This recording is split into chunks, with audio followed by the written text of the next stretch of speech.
welcome to an extra edition of CNN 10. You can catch our regularly scheduled 10-minute show on CNN10.com or our YouTube channel, of course. This edition focuses on a story that gripped a lot of people across the U.S. over the past week.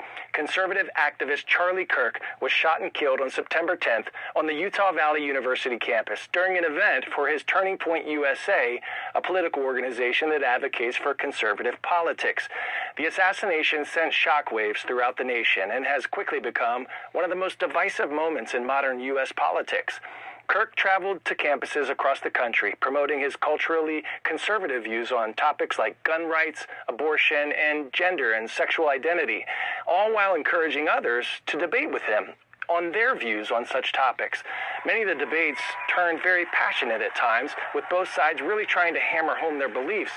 But on September 10th, Kirk was fatally shot. And what's worse, this tragic event, this senseless act of violence, was also far from an isolated incident. Kirk's murder was the latest in a troubling trend of politically motivated violence across the ideological spectrum. It came less than 3 months after a Minnesota Democratic state lawmaker and her husband were shot and killed in their home by a man police say had a list of prominent political targets. Just 6 months before the Kirk shooting, Pennsylvania Governor Josh Shapiro and his family were forced to flee the governor's mansion after a man set it to fire as they slept. And last summer, there were 2 assassination attempts against then presidential candidate Donald Trump. We are a nation that was founded in part on the idea of freedom of speech. But how can we feel safe to speak freely if such unconscionable acts have increasingly become the very sad and concerning norm? And this is where we can come in and potentially lower the temperature and weaken the vitriol that divides us. One of the greatest lessons I learned from my days of playing football in the NFL, back through my collegiate and childhood days as well, was that respecting each other's differences is one of the greatest keys to success. I played on teams with people from all different types of ethnic, socioeconomic, and religious backgrounds, but we all came together and worked with one another towards a common goal. When things go wrong, we talk about it, even off the field. When the community or country goes through tough times and the diversity of opinions might be as varied as you can imagine, teammates and coaches learn from each other, love each other despite any differences, and grow better together.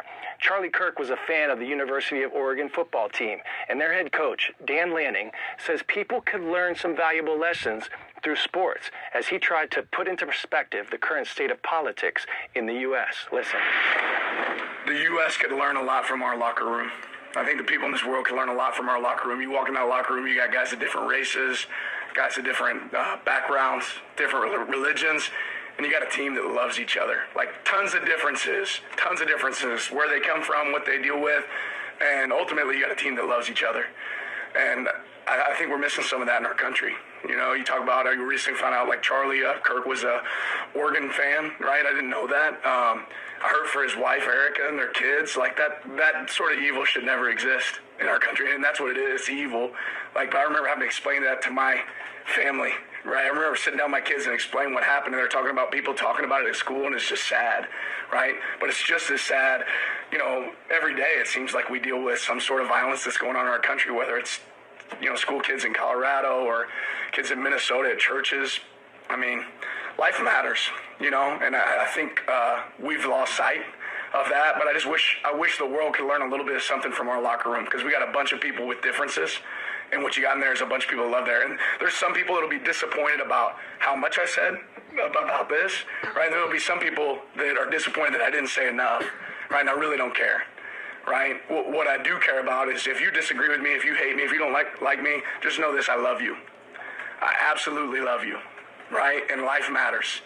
And that's no way that Charlie should have experienced that, his family should experience that. There's no way that evil should exist in this world, and we have to continue to identify it and point it out and make sure that it's absolutely evil. There's no reason in the world that our kids, we should be worried about sending our kids to school. It's our most valuable commodity in the world.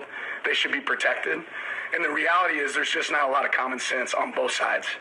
Like, common sense says, oh, it's mental health, right? Common sense says, oh, it's guns. You know what? It's both. Like, let's have some common sense. Our kids should be the most protected thing in the world, right? They should have armed guards at every school, because there's sick people. There's sick people in this world, right? And on top of that, sick people need help. And it should be really hard for a sick person to have a gun. It should be really hard. right? And if people can't see that from both sides, how disappointing is that? At some point, we need to go look at sports, because what our football team has is it has people on both sides of the fence, right? And there's fans that love our team that have a lot of different opinions. And the truth is, there's a lot of things Charlie said that I did not agree with at all. There's a lot of things he said that I did agree with. But what's disappointing is I can respect those differences, and somebody else couldn't. And they thought that they deserved to be God in that moment, and they didn't. Powerful perspective. The best teams, best workplaces, and tightly knit households learn from mistakes. When something bad happens, they come together and figure out a plan to mend and move forward together. So let's use this tragic event to have some healthy conversations with friends and family. Discuss how we can all be part of the solution, helping each other realize that we can disagree without hating each other, that we can still show love for each other despite any differences. I'll see you tomorrow, everyone. I'm Coy Wire, and we are CNN 10.